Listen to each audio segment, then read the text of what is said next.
اگر دیہات ہے تو کیا جمعہ چھوڑ دیا جائے گا؟ اگر دیہات ہے تو کیا نیکی چھوڑ دی جائے گی؟ لوگ کاہلی اور سستی کی وجہ سے ایک ثواب کے کام کو چھوڑ دیتے ہیں۔ بسم اللہ الرحمن الرحیم، اللہم صلی علی سیدنا محمد وعلی آل سیدنا محمد واصحاب سیدنا محمد وبارک وسلم علیہم۔ ناظرین، پھر میں ایک مختصر سے عنوان کے ساتھ آپ کے سامنے حاضر ہوں۔ آج کا میرا عنوان یوم جمعہ کے اعمال کے تعلق سے ہے، یعنی آج چونکہ یوم جمعہ ہے اور اس تعلق سے ایک عمل کے جس پر ڈھیروں ثواب ہے وہ آپ کے سامنے میں لے کر حاضر ہوں۔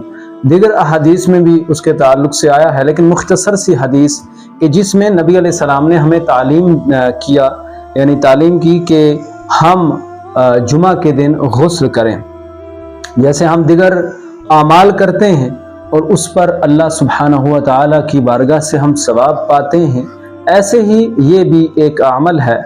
یہ عبداللہ بن عمر سے روایت ہے، آپ فرماتے ہیں عن عبداللہ بن عمر رضی اللہ عنہما ان رسول اللہ صلی اللہ علیہ وسلم قال اذا جاء احدكم الجمعة فليغتسل. Narrated by Abdullah bin Umar that Prophet sallallahu alaihi wasallam said, any one of you attending the Friday prayers should take a bath. Subhanallah.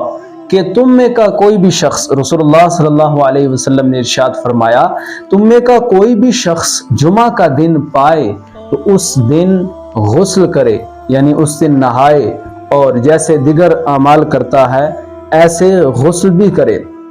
ہم دیکھتے ہیں کہ یوم جمعہ کے دن لوگ کاہلی برتتے ہیں نماز ہی پڑھنے سے، لیکن سبحان اللہ، جہاں انسان ثواب کا مستحق ہو رہا ہوتا ہے وہاں تعلیمات اسلام کے ذریعہ انسان فزیکل طور پر پاکیزگی حاصل کرتا ہے اور انسان کلین ہوتا ہے، اپنے جسم کو دھلتا ہے، نہاتا ہے، جب وہ بات کرتا ہے تو اس کے جسم سے میل گرتی ہے اور ساتھ میں نبی علیہ السلام کی اتباع کرتے ہوئے وہ ثواب کا بھی مستحق ہوتا ہے۔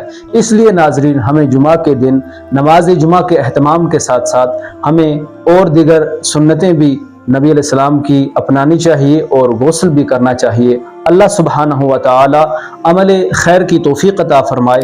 والسلام علیکم ورحمۃ اللہ وبرکاتہ۔